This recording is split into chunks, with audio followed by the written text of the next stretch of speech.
Euzubillahimineşşeytanirracim. Bismillahirrahmanirrahim. Esselamu aleyküm ve rahmetullahi ve berekatuhu. Bizleri yoktan var eden, yaratılmışların en onurlusu kılan, bunun için yolumuzu aydınlatacak kitaplar, peygamberler ve Filistin direnişini gönderen Yüce Rabbimize hamdü senalar olsun. Programımız Kur'an-ı Kerim tilavetiyle başlayacak olup Doktor Rahmanlar için Hatice Çağlayan hocamızı sahneye davet ediyorum. Nazik davetiniz için ben teşekkür etmek istiyorum. Sizlere bu seferki sunumumda bir tarihten bir veri bildirmek istiyorum. Hani Filistin'le özel bazı haftalar yapıyoruz, bazı günler yapıyoruz. Filistin'i bir kez daha hep beraber hatırlayalım istiyorum. Ankara kadar yakın bir yerdi aslında. Bizim böyle vizesiz çok rahat gidebildiğimiz yerlerden biriydi. Ama Birinci Dünya Savaşı sırasında 1917'lerde Balfour Deklarasyonu diye bir anlaşma yapıldı. Filistin'i bizden koparmaya çalıştılar. İngiliz mandası haline geldi ve İngiliz vekiller şöyle bir anlaşmayla geldiler. Dediler ki bizler bu topraklarda bir Yahudi devleti oluşturalım. Ama bundan da önce Siyonist bir kongre vardı.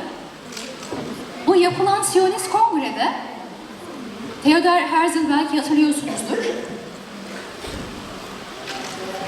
Bu devletin temellerini oluşturacak bir kongre oluşturdu. O zamanlarda işte Sykes-Picot anlaşması var. Tabii ki bir devlet kurmak istiyorlar. O zamanlar işte bu deklarasyon imzalandı ama hemen de bunu uygulayamıyorlar. Çünkü Meşri-i Aksa çok Müslümanların bir kutsalı. Bunu hemen yapamıyorlar. Arap ülkeleriyle ilişkilerini bir düzende tutmayı istiyorlar.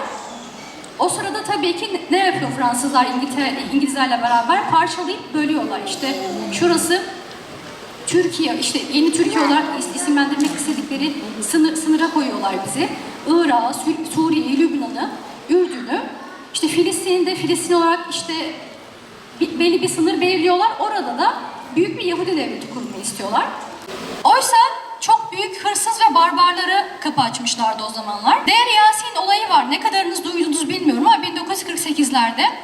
Hani bunlar konuştular, imzaları attılar, yavaş yavaş gariban ya da mazlum süsü verip de Yahudileri bir Filistin topraklarına yerleştirmeye çalıştırdılar. Sonrasında Deir Yasin olayı dediğimiz olay, düşman güçleri, Siyonistler bir Filistinli o zaman işte Batı Şeria taraflarında olan bir köye aniden saldırı yapıyorlar ama nasıl bir saldırı biliyor musunuz? Her tarafı yakıp yıkıyorlar ve herkesi kurşuna diziyorlar. Ve o manzara karşısında bir kendinizi o halde düşünün. Ne yapardınız? Bismillahirrahmanirrahim. Bugün burada toplanma sebebimizde ve sohbet ettiklerimiz arasında şu konular vardı.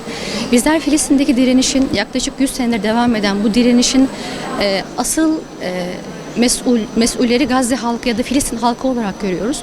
Oysa orada bütün ümmet adına ödenen bir bedel var. Ve bunu bir kez daha hep beraber hatırladık tarihte neler olup bittiğine değinerekten. Ve geldiğimiz noktada şunu fark ettik. Bugün Gazze'de bir ateşkesten bahsediyoruz ama ateşkes ne demek? Ateşin kesilmesi demek. Oysa 600'e yakın defa ateşkes ihlal edildi ve hala orada her gün 50'den fazla şehit olabiliyor. Ve geldiğimiz noktada üzülerek söylüyoruz ki hala orada bebekler katlediliyor. Hala kadınlar büyük bedeller ödüyorlar ve hala bu bedelleri bütün ümmetin bireylerin yerine ödüyorlar. Yani insanlığın onuruna sahip çıkıyorlar, ümmetin emanetlerine sahip çıkıyorlar. Artık bu kadar 2 seneden fazladır böyle ağır bedeller ödemişken yapmamız gerekenler neler onu bir kez daha hatırlattık. Ve bunların başında bir ateşkes varsa bunu gerçek bir ateşkes haline dönüştürüp devamını sağlayabiliyor olmamız lazım. Ve bu kadar bedel ödemişken hala orası abluka altındaysa bu kabul edilemez bir şey. Bu ablukanın bir an evvel kaldırılması, kırılması lazım. Bunun için de en büyük adım biz 50'den az gemilerle gittik ve askeri olmayan gemilerdi bunlar. Ve Siyonistlerin nasıl kağıttan bir canavar olduğunu fark ettik. O gemilere bile aynı anda müdahale edemediler. O zaman bizler şimdi yüzlerce gemilerle gideceğiz. Vicdanlı insanlarımızla beraber o katliamı, o bebeklerin katliamlarının parçalanmasını kabul etmiyoruz diyeceğiz. Ve bu legal olmayan katliamı ve işgale son vereceğiz hep beraber.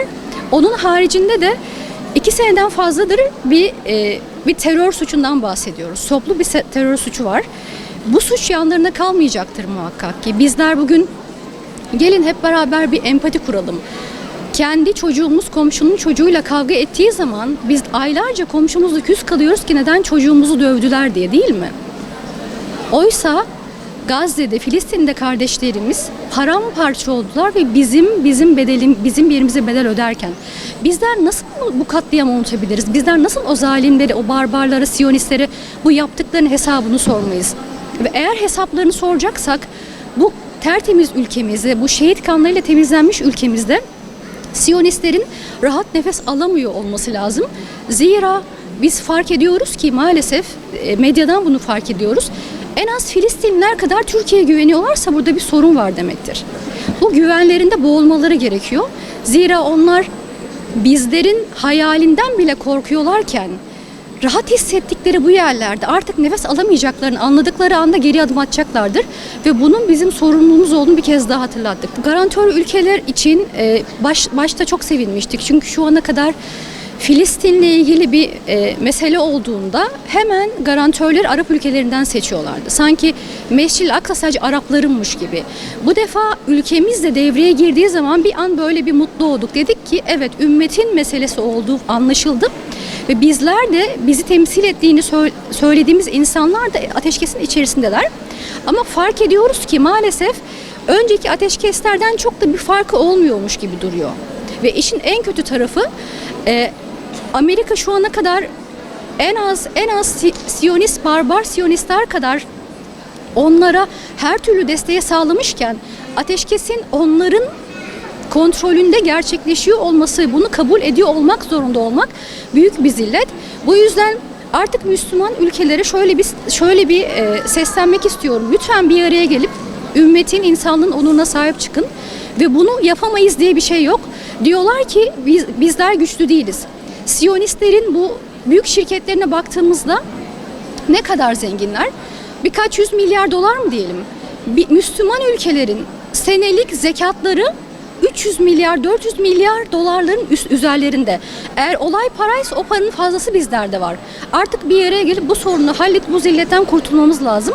Öteki türlü oradaki bebeklerin katledilmesi demek, bugün bizlerin, bebeklerimizin, yarın geleceğimizin yok olması demek. Bunun farkına varmazsak geç olur ve ben inanıyorum ki vicdanlı insanların elleriyle bu gerçekleşecektir. Bu anlamda umut varız. Özellikle bizim kendi halklarımız için şunu söyleyebiliriz ki birileri bir yerlerde bizim yerimize bedel ödüyorlar.